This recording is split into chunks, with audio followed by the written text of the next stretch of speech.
Angel Reese, one of the most talked about names in the WNBA, a powerhouse on the court, a marketing sensation off it, and somehow, still a controversial figure. From her heated rivalry with Caitlin Clark to the way ESPN covers or doesn't cover her, from fan backlash to record-breaking brand deals, this story isn't just about basketball. It's about narratives, media bias, and the growing divide in women's sports. So what's really happening with Angel Reese? Let's break it all down. It all began on the biggest stage, the 2023 NCAA Women's Basketball Championship. Angel Reese's LSU team went head-to-head with Caitlin Clark's Iowa squad in a battle for the ages. And while Reese dominated the game, it wasn't just her performance that stole the headlines, it was what happened in the final moments. With the championship secured, Reese taunted Clark with the "you can't see me" gesture, a move Clark had made famous earlier in the tournament. But Reese didn't stop there. She also pointed to her ring finger, signaling that she had just won the title. And that's when the internet exploded. Some fans called it bad sportsmanship, while others defended Reese, saying Clark had done the same thing without backlash. Even Clark herself later came out and said she had no problem with it. But that didn't stop the media storm. For the first time, Reese was cast as the villain, a role she never asked for,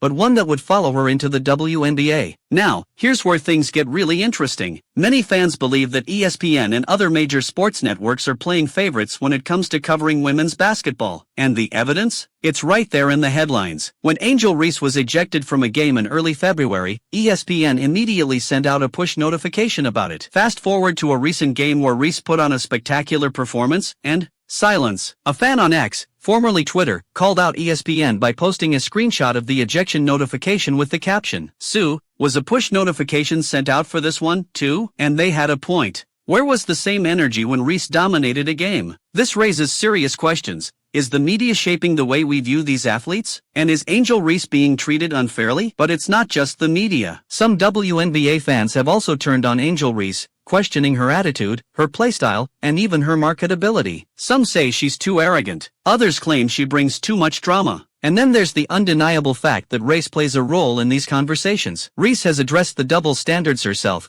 calling out the fact that confident black female athletes are often labeled as cocky, while their white counterparts are seen as competitive. It's a debate that stretches beyond sports and one that continues to fuel Reese's polarizing reputation. But while the debates rage on, there's one area where Angel Reese is undeniably winning: endorsements. Her brand deals are stacked. Let's break them down. Reese signed a massive deal with Reebok, making her a key ambassador for the brand. She even confirmed that she'll have her own signature shoe line, something only a handful of WNBA players can say. Remember when Reese gifted her entire LSU team with Beats headphones? She's keeping the same energy in the WNBA and plans to hook up her Chicago Sky teammates too. This one is huge. Angel Reese became the first ever female athlete to have a signature meal with McDonald's. The Angel Reese Special, a barbecue bacon quarter pounder with cheese, dropped in February 2025. Reese called it a dream come true, and honestly, that's a major W. 4. Panini America. Reese landed a trading card deal with Panini America, releasing a WNBA draft night trading card and securing a place in future collections. Her ability to secure high-profile deals shows that while the media might have mixed narratives about her,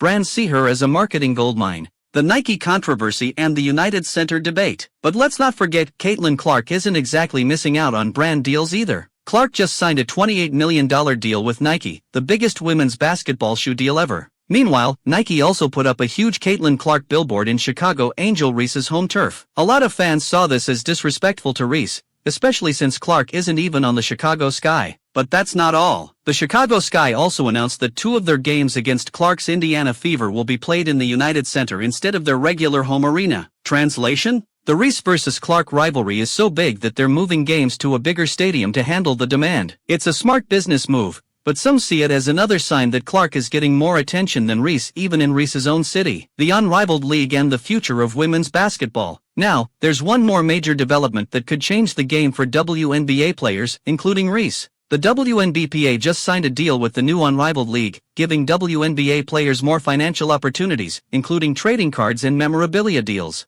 This is a huge step forward for women's basketball. But interestingly, Caitlin Clark hasn't joined the Unrivaled League. Does this mean Clark could miss out on major money? And could this deal give Angel Reese and other players an advantage in brand exposure? Only time will tell. Final thoughts: what's next for Angel Reese? So, where does Angel Reese go from here? She's a WNBA star, a marketing powerhouse, and one of the most polarizing figures in women's sports. Whether you love her or not, you can't ignore her. But the bigger question is, Will the media and fans ever give her the same credit that they give Caitlin Clark? One thing's for sure, Angel Reese isn't backing down anytime soon. What do you think? Is Angel Reese being treated unfairly, or is this just part of being a superstar? Drop your thoughts in the comments. And as always, love you, gang.